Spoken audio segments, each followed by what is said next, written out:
আসসালামু আলাইকুম, welcome to Parvin রান্নাঘর। আজকে আমি কোনো রকম ঝামেলা ছাড়াই তৈরি করে দেখাবো শিক কাবাব।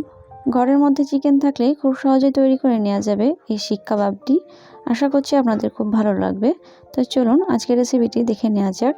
শিক কাবাব তৈরি করার জন্য চিকেন নিয়েছি 500 গ্রাম। চিকেনগুলো ছোট সাইজ করে কেটে নিয়ে ভালোভাবে ধুয়ে নিয়েছি। এখন এটাকে আমি গ্রেট করে নিব। শিক কাবাব অনেক বেশি তৈরি করতে চাইলে চিকেনটাও বেশি নিতে হবে। এইভাবে আমি গ্রেট করে নিয়েছি সবগুলো। এখন একটা পাত্রে ঢেলে নিচ্ছি। চিকেনটা সাইডে রেখে একটা চপার দিয়ে মশলাগুলো কুচি করে নিচ্ছি। তো প্রথমে আমি 2টা পেঁয়াজ দিচ্ছি, 1.5 ইঞ্চি আদা, 8 থেকে 10 কোয়া রসুন, 4টে কাঁচা লঙ্কা, 1 মুঠ ধনেপাতা, এগুলো ভালোভাবে কুচি করে নিচ্ছি। তবে এগুলো দেওয়ার সময় অবশ্যই খেয়াল রাখতে হবে যেন পানি না থাকে, একদমই পানি রাখা যাবে না। সব কিছু উপকরণ কুচি হয়ে গেলে পরে চিকেনে দিয়ে দিব।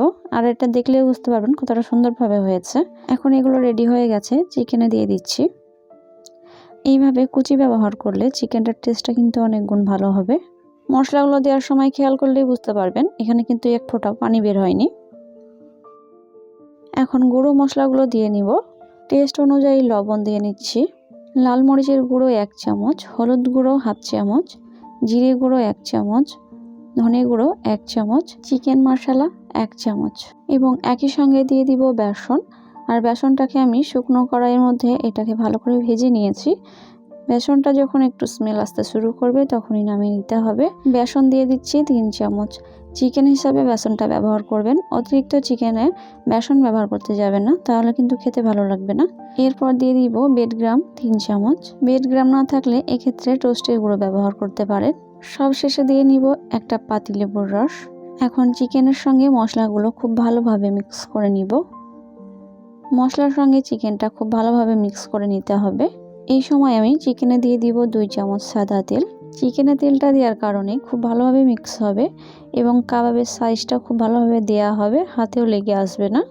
চিকেনটা একটু সময় নিয়ে ঠিক এইভাবে মেখে নিব।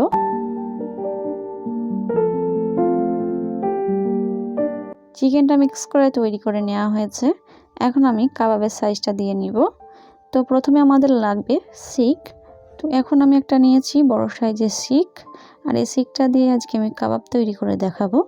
এটা যদি আপনাদের কাছে না থেকে থাকে তাহলে কিন্তু আপনারা কাঠি দিয়ে তৈরি করতে পারবেন। চিকেন থেকে অল্প একটু করে নিয়ে নিচ্ছি।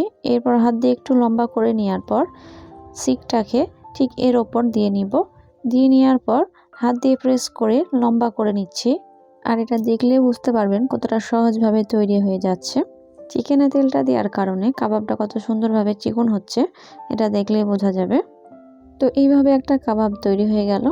এখন আমি কাবাবটা কিভাবে বের করব সেটা দেখিয়ে দিচ্ছি। তো চিকেনের পরে এভাবে হাতটা রেখে একটু টান দিলে বের হয়ে যাবে। দেখেই বুঝতে পারবেন কতটা সুন্দরভাবে বের হয়ে গেল কোনো রকম ঝামেলা ছাড়াই। আরও একটা এভাবে আমি তৈরি করে দেখিয়ে দিচ্ছি। হাতের কাছে অনেক কাঠি বা শিক থাকলে পরে এভাবে রেখেই কিন্তু ভেজে নিতে পারবেন। তো এখন এটাও কাবাবের সাইজ তৈরি করে নেওয়া হয়েছে। এখন একটু হাত দিয়ে টান দিয়ে বের করে নিব। একইভাবে সবগুলো তৈরি করে নিচ্ছি।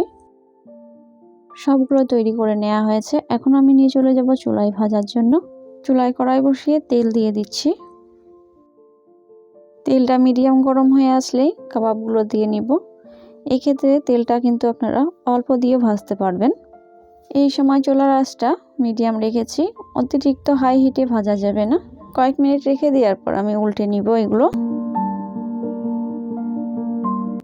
এখন আমি কাবাবগুলো একটা একটা করে উল্টে নিচ্ছি। আর এগুলো একটু লাল হতে শুরু করেছে। একইভাবে সব সাইডগুলো উল্টে পাল্টে ভেজে নিতে হবে। একই সঙ্গে অনেকগুলো চিকেন কাবাব দেওয়া যাবে না, নইলে কিন্তু ভেঙে যেতে পারে।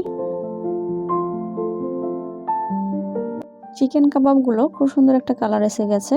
এর থেকে আর বেশি ভাজবো না। এখন তেল ঝরিয়ে তুলে নিচ্ছি। একইভাবে বাকি তৈরি করে নেওয়া চিকেন কাবাবগুলো ভেজে নিব।